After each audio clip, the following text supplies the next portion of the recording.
The notification sound pierces through my dressing room like a knife. There it is again. Marcus begging for tickets to my sold-out Madison Square Garden show. The same Marcus who laughed in my face 3 years ago when I said I'd make it big. The betrayal still tastes bitter, like stale coffee and broken promises. I'm reborn now, transformed from the girl who believed his lies into someone who commands stadiums full of screaming fans. The velvet curtain brushes against my sequined dress as I peek through the crack. 20,000 people chanting my name. My phone buzzes again with another desperate message from him, and I can't help but smile. Sweet, sweet vindication. I'm 22. I'm standing in our cramped apartment kitchen, a fine layer of flour dusting my worn apron. It's Tuesday, and the smell of vanilla cupcakes. My stress baking go-to is thick in the air, almost suffocating.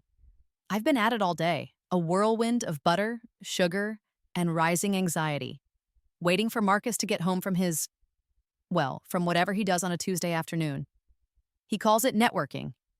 I call it avoiding reality. He finally walks in, tossing his keys onto the already cluttered counter. They land with a thud that makes me jump. Hey, he says, already heading for the fridge. Smells like a bakery in here. You trying to single-handedly solve world hunger with cupcakes? I wipe my sweaty palms on my apron. My heart is doing a frantic tap dance against my ribs. This is it. I have to tell him. Marcus, can we talk for a sec? He pulls out a beer, pops the cap. Shoot. I had that meeting today with Atlantic Records. He stops, beer halfway to his lips. Oh, right. The fantasy label meeting. How'd that go? They offer you a multi-million-dollar deal and a private jet. His tone is light, but there's an edge to it, a familiar condescension that always makes me feel small. Actually, I take a deep breath, trying to channel the confidence I felt in that sleek, intimidating office just hours ago. They want to sign me. I whisper the words as if saying them too loudly will shatter the fragile possibility. They heard my demo. Sarah, my friend from college. Her cousin works in A&R and she passed it along, and they said. Marcus explodes into laughter. It's not a gentle, amused chuckle. It's a full-blown, booming laugh that echoes off our cheap tile backsplash, bounces off the peeling paint on the ceiling. He actually doubles over, slapping his knee. The sound of his dismissive laughter mingles with the kitchen timer's shrill beeping, which I'd set for another batch. A fresh wave of vanilla hope now curdling in the oven. It's a horrible, grating symphony of ridicule. Seriously, Mia? He finally gasps, wiping a tear from his eye. Atlantic Records? You're going to throw away your teaching degree, a perfectly good, stable career for some pipe dream? He snatches a cupcake from the cooling rack, one of the ones I'd painstakingly frosted with a delicate, sugary rose. He crushes the flour between his thumb and forefinger before shoving half the cupcake into his mouth, crumbs flying. Do you have any idea how many people think they're going to be the next Taylor Swift? Or Adele? Or whoever you're trying to be this week? My carefully rehearsed speech, the one I'd practiced in front of the bathroom mirror, crumbles into dust. Panic, cold and sharp, pricks at my skin. But they said I have something special. A unique voice, they called it. They say that to everyone, babe. His voice is thick with cupcake and condescension. He polishes off the rest of it. It's what they do. They get your hopes up, string you along. Look, I love you. I really do. He walks over, tries to put his arm around me, but I instinctively flinch away. Flour smudges his dark t-shirt. But you need to be realistic. You've got a good thing going with the substitute teaching. It's consistent. It pays the bills, mostly. Don't throw that away chasing glitter. It's not glitter, I say, my voice barely audible above the hum of the refrigerator. It's my dream, Marcus. The one I've had since I was a little girl, singing into my hairbrush. And I had a dream I'd be an astronaut, he counters, grabbing another cupcake. This time, he doesn't even bother to look at the frosting. But we grow up, Mia. We face facts. Your fact is that you're a good teacher and a terrible gambler when it comes to careers. My hands are trembling. I clench them into fists, digging my nails into my palms. I feel the familiar sting of tears, but I refuse to let them fall, not in front of him, Not while he's looking at me like I'm a child who still believes in Santa Claus. The conversation, if you can call his monologue a conversation, continues for what feels like an eternity, probably closer to an hour. Each word is a carefully aimed dart, puncturing holes in my fragile confidence. He brings up my failed attempts at open mic nights years ago, the time I froze on stage during a high school talent show, every single instance of perceived failure he could dredge up from the depths of our shared history. He paints my ambition as a character flaw, my passion as naivety. "What about us, Mia?" he says, his voice softening. But it's a manipulative softness, like a velvet glove over an iron fist. "Have you even thought about how this affects me? Us? You'll be off, touring, if this miracle actually happens. And where does that leave me? Waiting around? Supporting your hobby?" "It's not a hobby." The words burst out louder than I intend. He raises an eyebrow. "Isn't it? What's it earned you so far, Mia? A couple of free coffees and a pat on the head?" Inside, I'm screaming. A raw, primal scream of frustration and fury. But on the outside, I do something that surprises even myself. I reach out and turn off the oven with a deliberate, almost serene calm. The timer stops its incessant beeping. The aggressive orange glow from the heating element fades.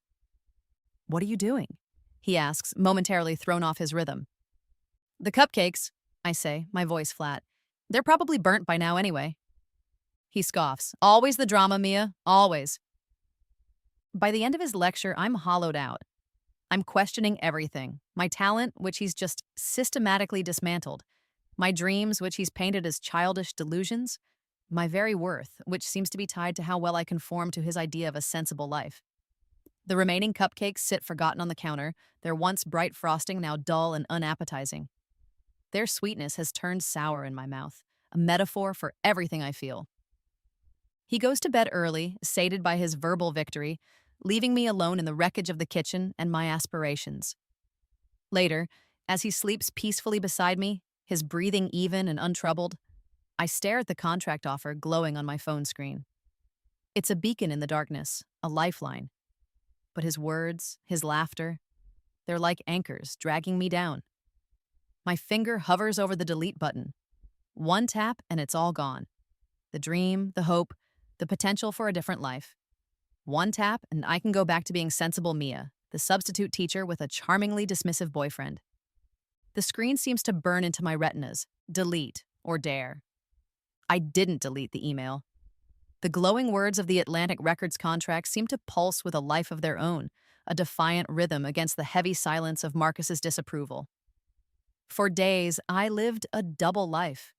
Substitute teacher by day, filling young minds with the mundane certainties of multiplication tables and historical dates, while my own future felt like an unsolvable equation. By night, I was a clandestine dreamer, rereading the contract, my heart a frantic bird beating against the cage of my ribs. I met with the label executives again, this time in secret. I remember calling in sick to my teaching gig, a knot of guilt and exhilaration tightening in my stomach. The lie felt heavy on my tongue, but the pull towards that glass tower in Midtown was stronger. The conference room, when I finally arrived, flustered and out of breath, smelled of expensive leather, ambition, and freshly brewed coffee, a stark contrast to the chalk dust and floor polish of my daily life. For the first time in months, surrounded by people who spoke my language, the language of music and passion, I felt truly alive.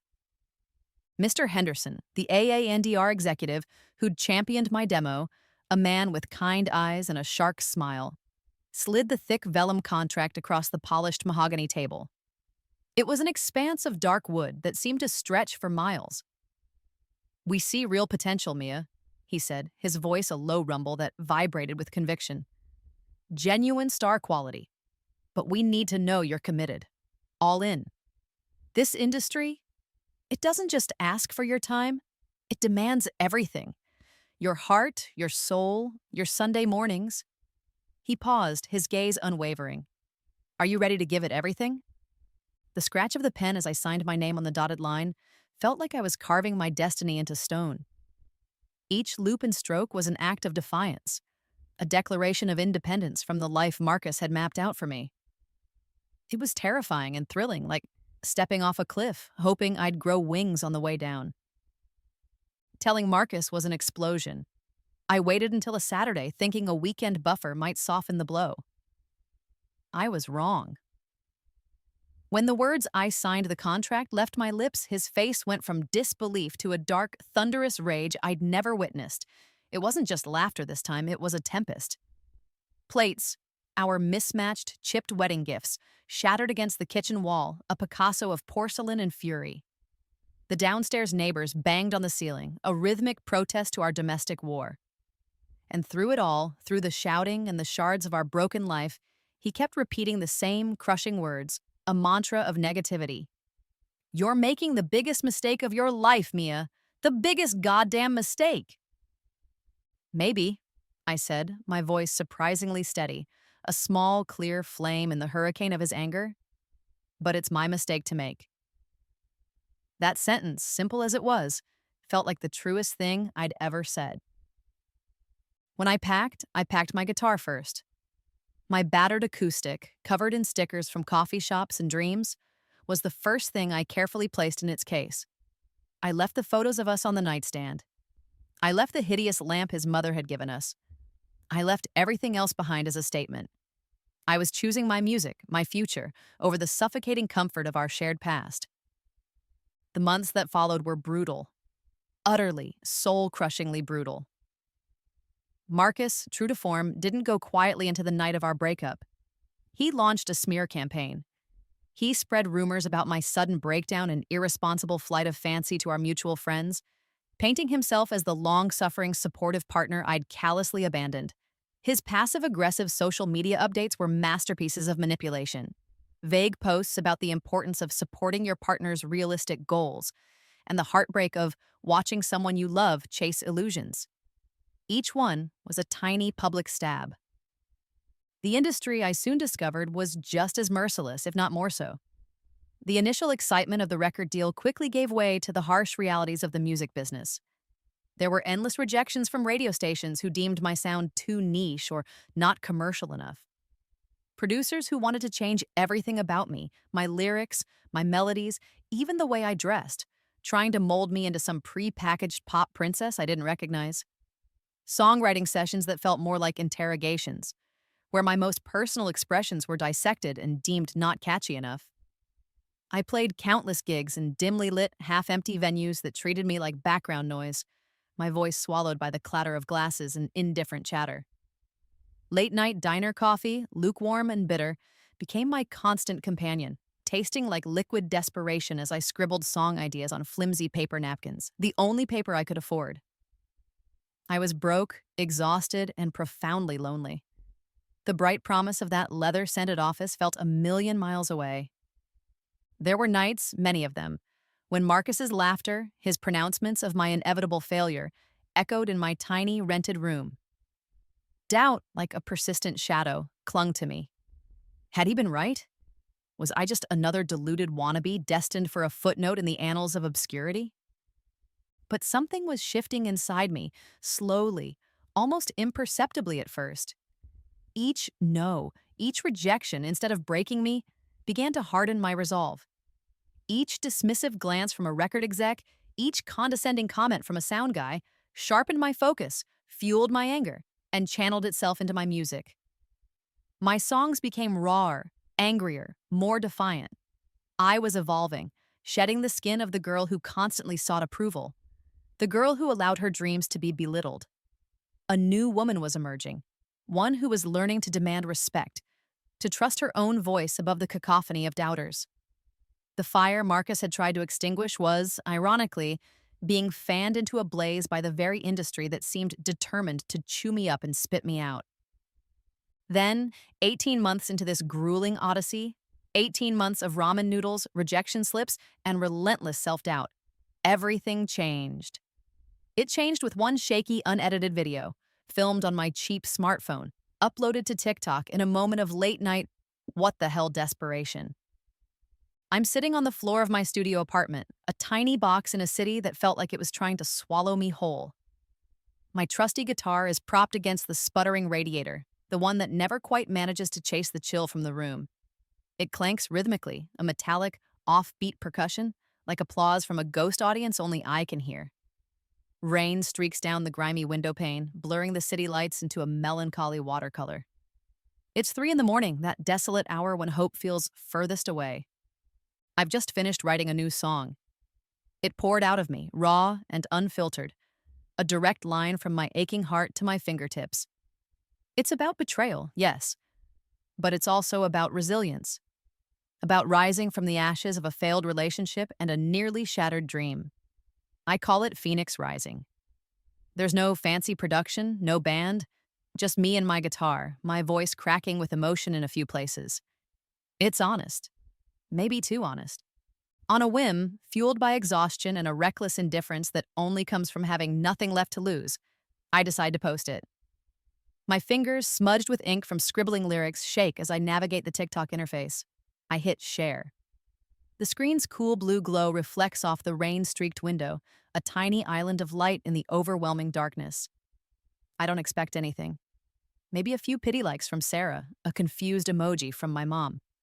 I toss the phone onto the threadbare rug and crawl into my lumpy bed. When I wake up, groggy and disoriented, my phone is going insane. It's vibrating like a trapped insect, a relentless, buzzing drumbeat against the cheap laminate flooring where it fell during the night. It makes my head spin just looking at the sheer number of notifications. 6 hours. In 6 hours, the video of me, bleary-eyed and raw, singing Phoenix Rising in my depressing little apartment, has 10,000 views. By lunchtime, it's hit 100,000. By the time the evening news is painting the city in its somber hues, it's at a million views. My phone doesn't stop vibrating. It's a constant physical manifestation of this sudden, inexplicable explosion. My TikTok followers are multiplying exponentially. The comments section is a flood of raw emotion. People aren't just liking the song, they're feeling it. This is my anthem. Crying in my car right now. You get it. Heard this and immediately broke up with my toxic boyfriend. Thank you for writing the song I didn't know I needed. Record labels are calling, not just the small indie ones this time, but the big players. Booking agents, the ones who wouldn't return my calls a week ago, are suddenly desperate for meetings. Publicists are emailing, offering their services. Suddenly, everyone who ignored me, dismissed me, or told me I wasn't good enough is paying attention. The irony is so thick I could choke on it. Phoenix Rising isn't just a song anymore, it's a phenomenon. It seems to capture something universal about transformation, about the burning desire for revenge, not in a destructive way, but in the form of becoming undeniably, triumphantly, more than anyone ever expected you to be. Comment after comment pours in from people sharing their own stories of being underestimated by bosses, dismissed by partners, betrayed by friends. I've accidentally, miraculously, become the voice of everyone who's ever been told they weren't enough. The momentum builds with the terrifying speed and force of an avalanche. Streaming numbers from my old, forgotten demos explode. Radio stations, the same ones that rejected my polished studio submissions, are adding the raw, one-take TikTok version of Phoenix Rising to their rotation. It's a grassroots wildfire, spreading faster than any marketing campaign could have ignited. Within 3 months, my life is unrecognizable. I'm opening for major acts, musicians I've idolized for years. My voice, once confined to the 4 walls of my apartment or the indifferent buzz of coffee shops, is now echoing through arenas, amplified to thousands. The roar of my first arena crowd when I step onto that vast stage washes over me like a warm ocean wave, a physical force that makes my knees tremble and my heart soar. It's terrifying and exhilarating and everything I never truly let myself believe could happen. But success, I'm quickly learning, brings its own unique set of challenges. The pressure to follow up Phoenix Rising with something equally impactful is immense. Suddenly, everyone wants a piece of the girl who came from nowhere, the overnight sensation. Interviews become a daily occurrence. Journalists and bloggers dissecting my past, my lyrics, my life, searching for the narrative, the angle. And inevitably, my relationship with Marcus, the catalyst for my breakthrough song, becomes public knowledge. Some tenacious blogger smelling a juicy story tracks him down. His laughter, his dismissive words, the whole humiliating kitchen scene is no longer just my private pain. It's a soundbite, a part of my public persona. That's when the first message from Marcus appears in my DMs. A small, innocuous notification on Instagram, a name I haven't seen in nearly 2 years. My stomach plummets. I realize with a sickening lurch that my past, the past I thought I'd burned to ashes and risen from, isn't quite finished with me yet. The message notification glows on my phone screen like a warning light, a crimson flare in the digital night. My tour manager, Rachel, is going over venue logistics for the upcoming European leg, but her voice fades into a distant buzz. All I can focus on is that tiny red circle with A1 inside it, hovering over my Instagram DMs, and the name displayed beneath it, Marcus. Hey, Mia, the message reads, deceptively casual. Saw your success. Incredible. So proud of you. Maybe we can catch up sometime, get a coffee? I almost dropped my phone. It doesn't just tremble in my grip, it feels like it's vibrating with a toxic energy, a live wire humming with the current of past betrayals. After 2 years of complete and utter silence, 2 years where he presumably watched my life implode and then spectacularly reignite from a safe, smug distance, Marcus wants to catch up over coffee. The sheer, unmitigated audacity of it makes my blood boil. The coffee I'm currently sipping in this bland hotel meeting room suddenly tastes like ash. The hotel's industrial espresso machine hisses sharply from the corner like an angry cat, perfectly mirroring my internal state. Mia, you with me? Rachel's voice snaps me back. Yeah, sorry, I mumble, forcing a smile.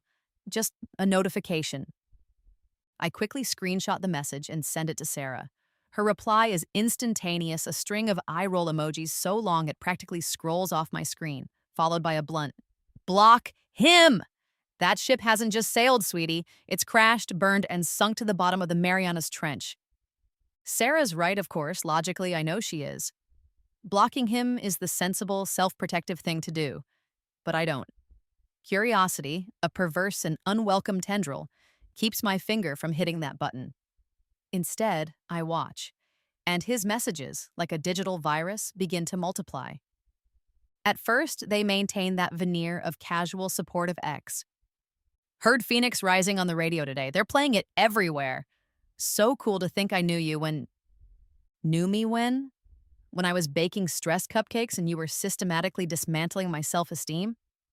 Saw you on that morning talk show. You looked amazing. You always did have a great smile. A smile that rarely reached my eyes when I was with him. Then, the tone starts to shift. The casual congratulations morph into something tinged with nostalgia, a carefully curated, rose-tinted version of our past. Remember that trip to the lake? Those were good times, huh? Simpler times. Simpler for whom, Marcus? The trip where he'd spent the entire weekend complaining about the mosquitoes and my moodiness when I'd tried to talk about my music aspirations? The messages become more frequent, more desperate. He mentions seeing me on magazine covers in the grocery store checkout line. He talks about how hearing my songs everywhere makes him think of us, a concept I'd thought long dead and buried. He's painting a picture of a shared past that simply doesn't align with my memories. It's unsettling, like watching someone try to rewrite history in real time. My quiet power move is silence. I respond to none of them. I let his words hang in the digital ether, unanswered, unacknowledged. My silence speaks volumes, a language of boundaries he's clearly unaccustomed to. Let him talk to the void. Let him see that his words no longer have the power to summon a response from me. Through his increasingly transparent messages, a pattern begins to emerge, a narrative of his own life that is both disgusting in its predictability and morbidly fascinating. He's clearly struggling. There are subtle, then not so subtle mentions of job loss. His networking hadn't panned out, apparently. Relationship troubles with the woman he'd started dating shortly after I left, the one he'd flaunted on social media in those early, painful months. Eventually, the stark admission, he's living back with his parents. Meanwhile, my career, the one he'd dismissed as a childish fantasy, is ascending to heights I'd scarcely dared to imagine. Platinum records, award nominations, sold-out tours. The cosmic justice of it all feels almost too perfect, a script written by a particularly vindictive god. It's a delicious, if slightly guilty, pleasure to witness his life unravel as mine knits itself into something strong and beautiful. The cheap, silk-like sheets in my new penthouse apartment, overlooking the glittering cityscape, feel like victory against my skin every night, a tangible reminder of how far I've come from that cramped, laughter-filled kitchen. Then comes the announcement that changes the game entirely. My first world tour, kicking off with 3 consecutive sold-out nights at Madison Square Garden. Madison Square Garden. The name itself is legendary. The girl who once doubted she was good enough to play a crowded coffee shop is now commanding the most iconic music venue in the world. The tour poster, a stylized image of me, fierce and defiant, goes viral almost immediately. My face, 10 feet tall, stares down from billboards across New York City, across the country. There's no escaping it. There's no escaping me. That's when Marcus's DMs turn frantic. The carefully constructed casual tone shatters, replaced by a raw, naked desperation that's almost pitiful. He's seen the tour announcement. He's seen the MSG dates. Mia, MSG, that's unbelievable. You actually did it. Followed quickly by, those shows are going to be legendary. I have to be there. I need to see you perform, to support you. Support me? Now? And then the inevitable. Any chance at all you could spare a couple of tickets? For old time's sake? The requests become pleas, then demands cloaked in wounded pride. He talks about how much it would mean to him, how he always knew I had it in me. A blatant, infuriating lie. How seeing me on that stage would be closure. For him. Always for him. But it's his public posts on social media, the ones he presumably thinks I won't see, or perhaps hopes I will see, that reveal just how far he's willing to sink, how utterly devoid of shame he's become in his desperate, misguided attempt to get my attention. And a pair of free tickets. Marcus has officially lost all dignity, and he's staging his downfall in the most public arena imaginable, the internet. It's a spectacular implosion, and I have a front row seat, courtesy of my phone, which is now a constant stream of notifications. My friends, my fans, even casual acquaintances are screenshotting his increasingly desperate social media posts and tagging me, a digital breadcrumb trail leading directly to his humiliation. Anyone have connections to get tickets to Maya Rose Music's MSG shows? He tweets, his Twitter profile picture still a ridiculously outdated photo of us from years ago, one where he's beaming and I look vaguely uncomfortable. Willing to pay top dollar. We have history #Maya Rose #Phoenix Rising #MSG. The winky face emoji feels particularly egregious. The secondhand embarrassment is a physical sensation, a cringe that starts in my toes and works its way up my spine. But I can't look away. It's like watching a multi-car pileup in excruciatingly slow motion. Horrifying, yet utterly hypnotic. The leather of my custom-built recording studio chair, a symbol of how far I've come, creaks as I lean back, scrolling through the digital wreckage of his once cocky reputation. The studio itself, a sanctuary of creativity and success, feels worlds away from the desperate pleas emanating from my phone. His posts escalate in their cringeworthiness throughout the week leading up to the New York shows. Instagram stories feature a slideshow of old photos of us, a picnic in the park, a cheesy Christmas selfie, a blurry shot from a concert we attended. Not one of mine, obviously. They're all carefully cropped and filtered, designed to make our past relationship seem more significant, more romantic, more central to my current success than it ever was. He even uses one of my slower, more melancholic songs as the background music for a particularly maudlin collection of images where he's looking wistfully at the camera. The sheer audacity. His Twitter threads become rambling discourses on the importance of supporting local artists from the beginning and how true friends stick by you through thick and thin, transparently centering on his desperate need for tickets and validation. He doesn't seem to grasp the irony that he was the antithesis of supportive. Then there are the TikTok videos. Oh, the TikToks. He lip syncs badly to my songs, particularly Phoenix Rising, with captions like, knowing her when she was just starting out, so proud, #Maya Rose, #support system, #day one. He tries to adopt a soulful, knowing expression, but it just comes across as creepy. My fans notice immediately, and they are a formidable force. They're protective, fierce, and possess long digital memories. The comments sections on his posts become a verbal battlefield, a digital coliseum where Marcus is the main attraction and the lions are hungry. Isn't this the ex who literally told her she'd never make it? The one Phoenix Rising is about? Dude, read the room. Sir, this is not just embarrassing for you, it's embarrassing for all mediocre men everywhere. Please stop. The audacity, the unmitigated gall. He's trying to ride her coattails after trying to clip her wings. At Mia Rose Music, please tell me you're seeing this and laughing hard. My quiet power move is subtle, but effective. I'll like several of the most pointed, well-articulated comments defending me, the ones calling out his hypocrisy. I don't engage directly, don't type a single word in response to his public circus, but those little red hearts from my verified account are a clear signal to my fan base. I see you. I appreciate your loyalty. And yes, the irony is not lost on me. It doesn't take long for the mainstream entertainment blogs and even some local news outlets to pick up the story. Rising star Mia Rose's ex-boyfriend goes viral for all the wrong reasons. The curious case of the clout-chasing ex when success breeds desperation. Marcus, in his misguided quest for free tickets and a sliver of my spotlight, has become a cautionary tale, a meme, a walking, talking embodiment of everyone who doubts women's dreams only to try and cash in when those dreams become reality. The sound of my own laughter when I read one particularly scathing but hilarious article aloud to Sarah over FaceTime echoes through my empty penthouse apartment, a pure, unburdened sound, freer than it's been in years, but beneath the undeniable schadenfreude, beneath the vindicated amusement, something else stirs. A tiny, almost imperceptible flicker. It's not pity, not exactly. He brought this all on himself, but it's something. A faint, ghostly echo of the boy I once thought I knew. The one I shared inside jokes and cheap pizza with, before his insecurities curdled into dismissiveness.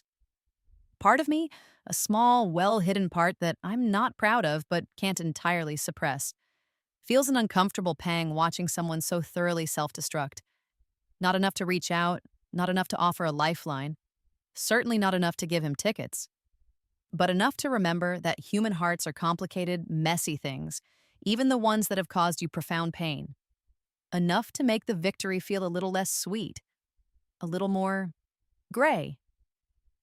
That's when my manager, Rachel, calls.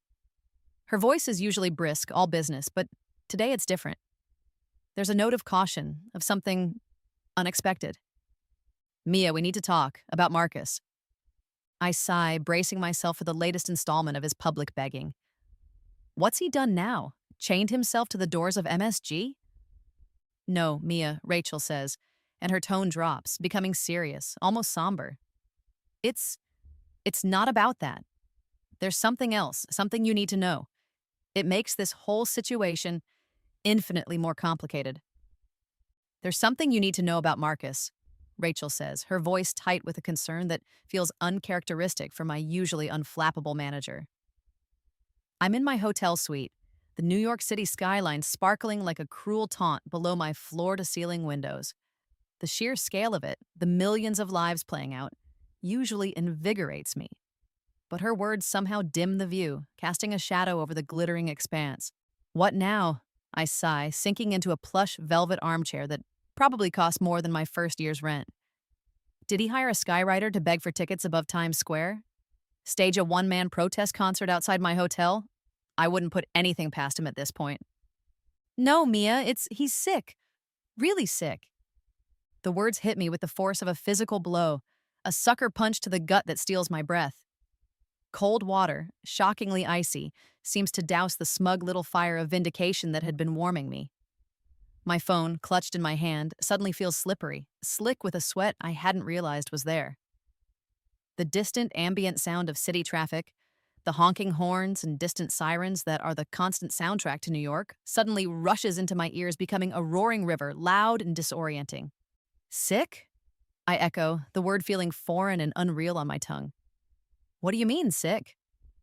Marcus was always the picture of health, annoyingly robust, the kind of person who never even caught a cold. Rachel takes a deep breath, the sound crackling slightly over the phone. My assistant, you know Jess?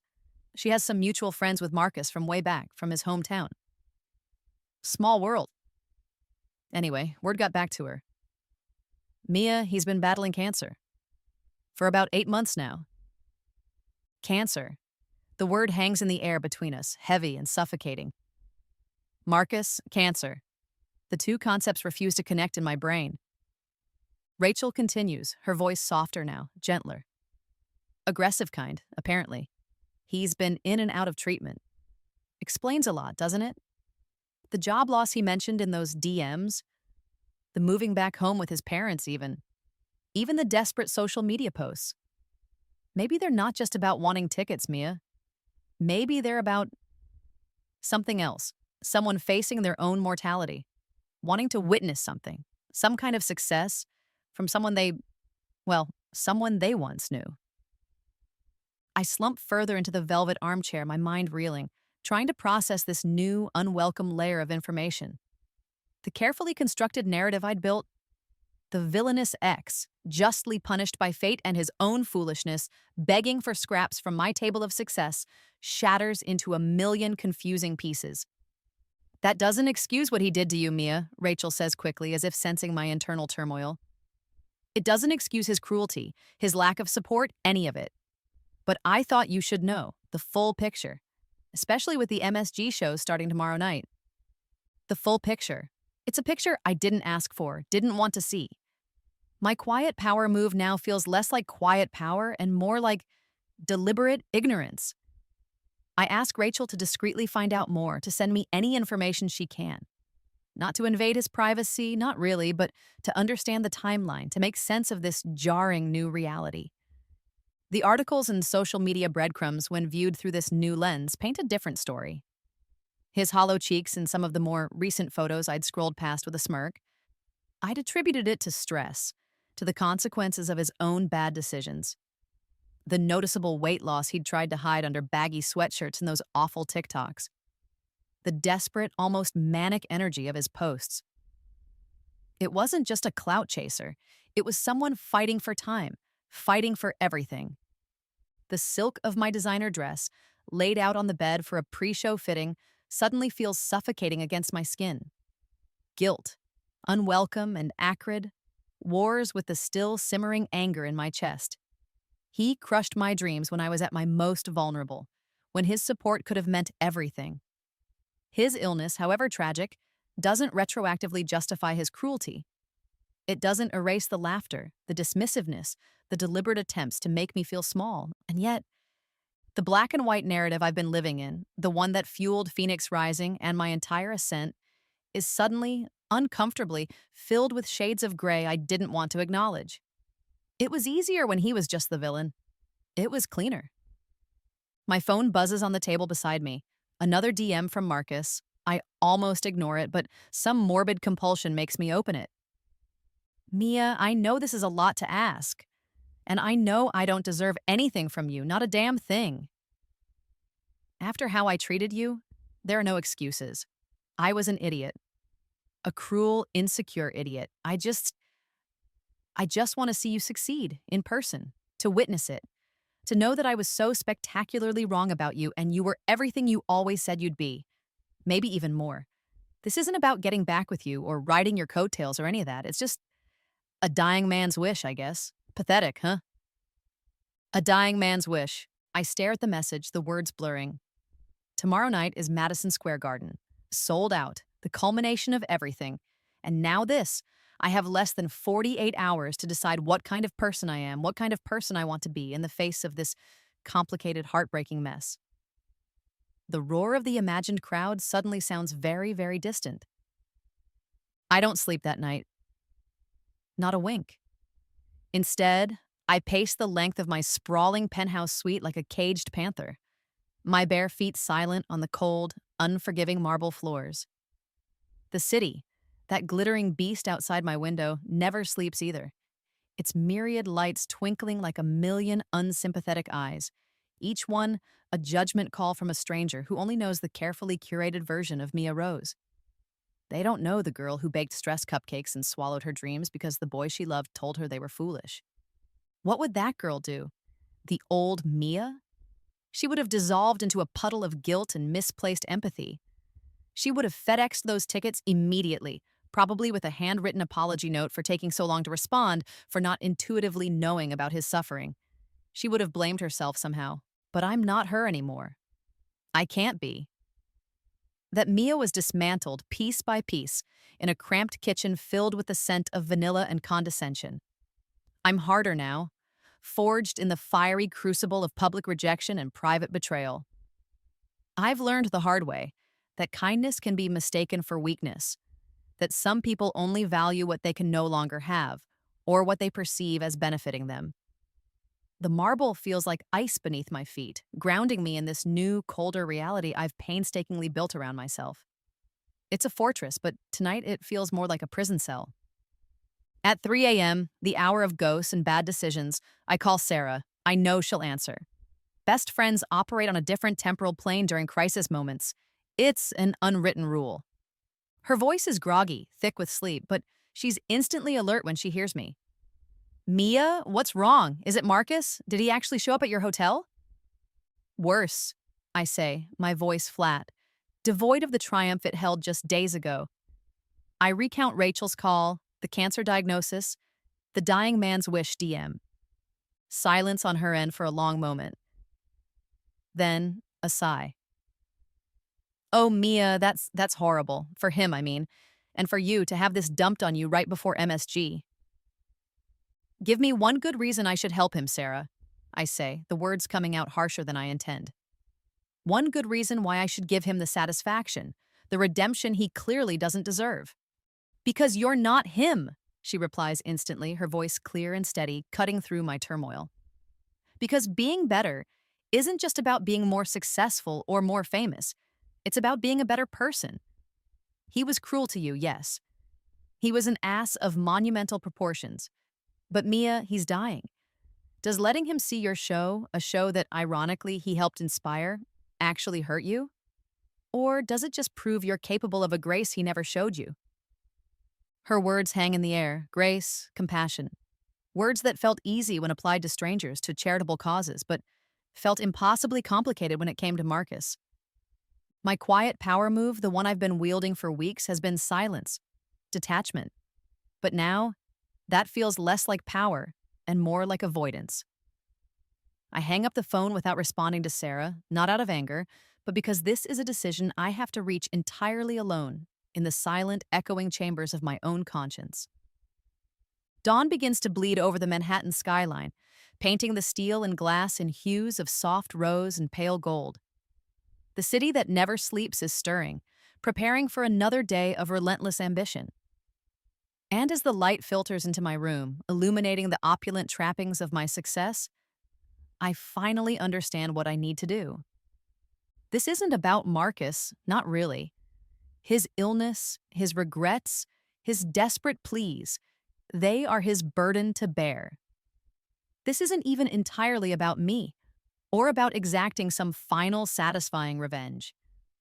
It's about the woman I want to become, the woman I am becoming. Someone who can be both strong and compassionate, successful and generous. Someone who can acknowledge pain without being consumed by it. Someone who can set boundaries without building impenetrable walls. I won't give him tickets to the sold-out Madison Square Garden shows. Sarah's words about grace resonate, but so does my own hard-won understanding of accountability. Giving him exactly what he's begging for, especially in such a public way, would feel too easy. Too much like granting him unearned redemption. A public absolution he hasn't truly worked for beyond his desperate pleas. It would feed into his narrative, the one where his past actions are somehow mitigated by his current suffering or his belated pride in my achievements. No, that's not the answer, but I will do something else. Something that honors my journey, my music, the very core of who I am, and perhaps, in some small way, acknowledges his fractured humanity without condoning his past. The morning coffee, when my assistant finally brings it, tastes like resolution, bitter, strong, but undeniably necessary. I sit down at my laptop, the city now fully awake and thrumming with energy outside. I begin to draft a social media post. It takes me 17 tries to get the wording exactly right, to strike the precise balance between acknowledging his public campaign without shaming him further, addressing the complicated nature of forgiveness and boundaries, and announcing something that, as the idea forms, surprises even me. It's a risk. It will be scrutinized, analyzed, picked apart, but it feels right. As my finger hovers over the post button, a familiar tremor of nerves mixed with resolve runs through me. This decision, this public statement, will define me in the eyes of many just as much as my music has. It's another kind of performance, another stage. The post goes live at precisely noon, timed for maximum visibility, just as my social media team advised. My stomach is a knot of anticipation. Within minutes, my mentions, my DMs, my entire digital world explode like a supernova, a cascade of digital fireworks. The post is carefully worded, every syllable weighed. To everyone who has been asking about my ex-boyfriend's very public campaign for tickets to my upcoming shows, I want to address this directly and honestly. 3 years ago, someone I trusted, someone I loved, told me I would never make it in music. He laughed at my dreams. That betrayal, that dismissal, hurt more deeply than I can ever fully express. But it also fueled me. It became the grit in the oyster that eventually helped create something I hope is beautiful. I don't believe I owe anyone access to my success, especially those who actively tried to discourage it. My achievements are my own, earned through relentless hard work, countless rejections, and the unwavering support of those who did believe in me. However, I've also recently learned that this individual is facing very serious health challenges. And while past hurts don't simply vanish, I do believe in compassion. I believe in the power of music to heal, to connect, and to offer solace in difficult times. So instead of giving away tickets to already sold out shows, tickets that so many of my incredible fans have queued for and cherished, I'm announcing something different. Next month, I will be hosting a special free acoustic concert here in New York City.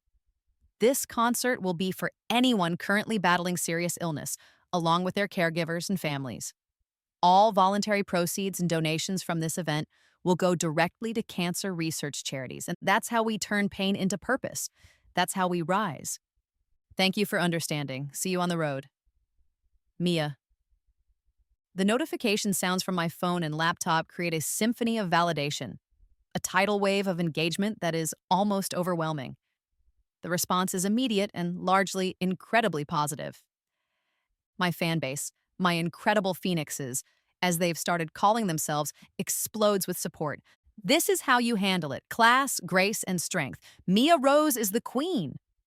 He didn't deserve her kindness, but she gave it anyway on her own terms. Lesson learned. Turning her pain into something beautiful for others. That's why we love her. Mental health advocates share the post, lauding it as an example of healthy boundary setting combined with empathy. Cancer survivors and their families flood my comments with gratitude, thanking me for acknowledging their struggles, for creating something positive without making it solely about my ex or his specific situation. Marcus doesn't respond publicly. His social media, which had been a relentless barrage of pleas and old photos, goes silent. Later that evening, however, I receive one final private message from him. It's short. Thank you, Mia, for being the person I never encouraged you to be, the person I was too blind to see. I'm sorry for everything, and I'm so incredibly proud of you. That concert, that's who you are. I get it now. My quiet power move is simple this time. I read his message. I acknowledge it privately in the quiet of my own heart. And then I archive it. I don't respond. Some conversations, I realize, are meant to end with a quiet dignity, a respectful distance, rather than further dialogue or dissection. His apology, if that's what it was, is his to carry. My forgiveness, or lack thereof, is mine. The acoustic concert announcement generates its own powerful buzz. Venues across the city offer their spaces for free. Other musicians, some of them huge names, volunteer to join me on stage, to lend their talents to the cause. The medical community, cancer support groups, they all reach out, wanting to partner, to help, to spread the word. What started as a deeply personal drama, a complicated mess of past hurts and present success, has evolved almost magically into something far more meaningful, something healing, something that transcends the petty bitterness of one broken relationship. The rehearsal room for the acoustic show smells like new beginnings, like old wood and fresh coffee and raw, honest music. As I practice the stripped down versions of my songs, peeling away the arena rock layers to find their vulnerable heart, I feel a sense of peace I haven't felt in years. The songs about betrayal still carry their sting, but now they also carry a new resonance, a testament to survival, to the ability to alchemize pain into something purposeful. 3 weeks later, I perform that acoustic concert. The audience isn't the screaming, adoring throng of my usual shows. It's a different kind of crowd, quieter, more reflective. Their faces etched with stories of their own battles, their own resilience. I sing for them, for the cancer patients in their wheelchairs, for the weary caregivers holding their hands, for the survivors whose eyes shine with a fierce, knowing light. Marcus isn't there. I learned later through a discreet inquiry from Rachel that he was too unwell to travel, that his condition had taken a turn. And in a strange way, his absence feels appropriate. This concert, this moment, was never really about him or about us. It was about the music and the community and the shared human experience of facing darkness and still searching for the light. As I walk onto the stage at Madison Square Garden the following week, the roar of 20,000 people hitting me like a physical force, I carry this lesson, this new, complicated understanding of strength and compassion with me. It's the biggest moment of my professional career, the dream made manifest. And I'm ready, Madison Square Garden. The name itself is electric, a sacred space in the cathedral of music. Tonight, it buzzes with an energy so potent, so alive, it feels like the building itself is breathing. 20,000 people fill every seat, from the floor to the rafters, their voices fused into a single, deafening crescendo that vibrates through the stage, through my bones, through the very core of my being. This is it. This is what I dreamed of in that tiny, flour-dusted apartment kitchen. This is what I visualized through every soul-crushing rejection, every patronizing comment, every lonely night filled with doubt. The stage lights, when they hit me, feel like sunshine, warm and blinding and absolutely, unequivocally perfect. As I step into that blazing circle of light, the roar intensifies. I can feel the bass drum thumping in my chest, a counter rhythm to my own racing heart. My phone, tucked safely away in my dressing room, is probably still buzzing with notifications, new messages. Some might even be from Marcus. He's been quieter since my public statement about the charity concert, his own social media posts now focusing more on his treatment, his health updates, rather than my tour dates. The frantic public desperation has transformed into a more private, more dignified struggle. And that somehow makes everything more bearable, less like a circus and more like the quiet, sad unraveling of a life. His opinion, his presence or absence, no longer holds the power it once did. Madison Square Garden! I shout into the microphone, my voice trembling only slightly. The crowd erupts again. 3 years ago, I begin, my voice carrying to the furthest corners of this legendary arena, resonating with a newfound strength I didn't possess back then. Someone I loved, someone I trusted, told me I would never make it. He laughed in my face when I told him my dream was to play on stages like this.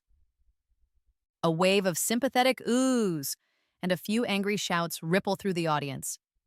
They know this story. It's woven into the DNA of Phoenix Rising, the song that brought most of them here tonight.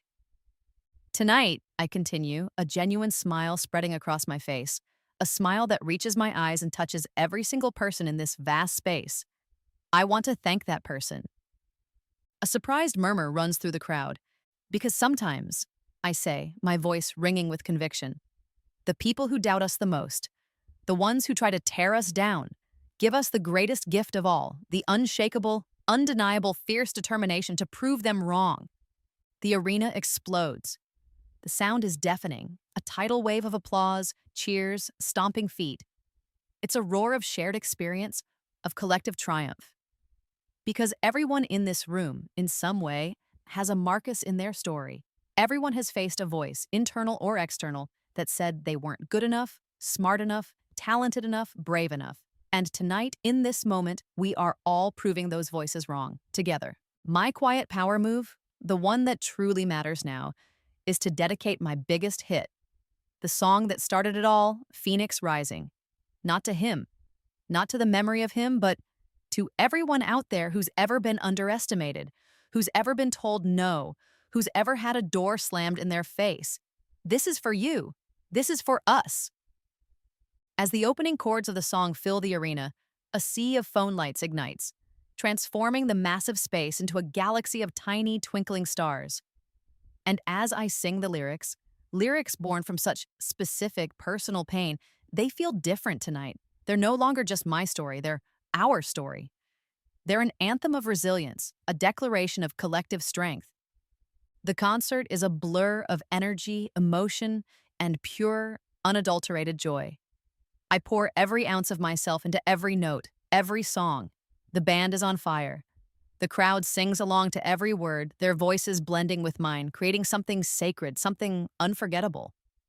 As the final, crashing notes of my encore fade, and the applause washes over me, a sound like thunder, like validation, like the universe itself finally, unequivocally agreeing with what I've always deep down known about myself, I think about the girl I used to be. The one who baked cupcakes when she was nervous, who believed other people's opinions of her more than she believed her own instincts. She's still a part of me, a faded photograph in the album of my life. But she's been joined, overshadowed, by this stronger, more confident version. The woman who knows her worth isn't up for debate, isn't dependent on anyone else's approval. Later, backstage, drenched in sweat and exhilaration, my phone will undoubtedly have messages. From my ecstatic manager, from fellow musicians, from my family, from tearful fans. Maybe even another one from Marcus if he's feeling up to it. But for the first time, truly, his opinion doesn't matter. Not because I'm cruel or heartless or vindictive, but because I've finally, painstakingly learned the profound difference between being affected by someone's actions and being defined by them. In the weeks and months that follow, during interviews for magazines and television shows, journalists will inevitably ask about the social media drama with my ex, hungry for more details, more conflict. I'll smile, a calm, knowing smile, and politely redirect the conversation back to my music, to my upcoming tour dates, to the charity foundation I'm launching with the proceeds from that first acoustic concert. Because the best revenge, I've come to understand, isn't getting even. It isn't about rubbing someone's nose in your success. It's about becoming so authentically, so completely, so joyfully yourself that the people who doubted you, the people who hurt you, simply become irrelevant to the magnificent story you're busy writing for your own life. The girl who once trembled in a tiny, cramped apartment kitchen, her dreams dismissed with a laugh, has become the woman commanding the world's most famous stage, her voice reaching millions. And that transformation, not the fame, not the vindication, not even the roar of sold-out crowds is the real victory. As I walk off that legendary stage, the sound of my heels on the metal stairs echoes in the sudden quiet, a steady, strong, rhythmic beat. It's like a heartbeat, entirely my own. Some stories end with reconciliation. Others end with a bitter, hollow revenge. But the best ones, I think, the ones that truly resonate, end with evolution. They end with you becoming so completely, so unapologetically yourself that the past, with all its ghosts and grievances, simply can't touch the brilliant future you're building, one powerful, authentic note at a time.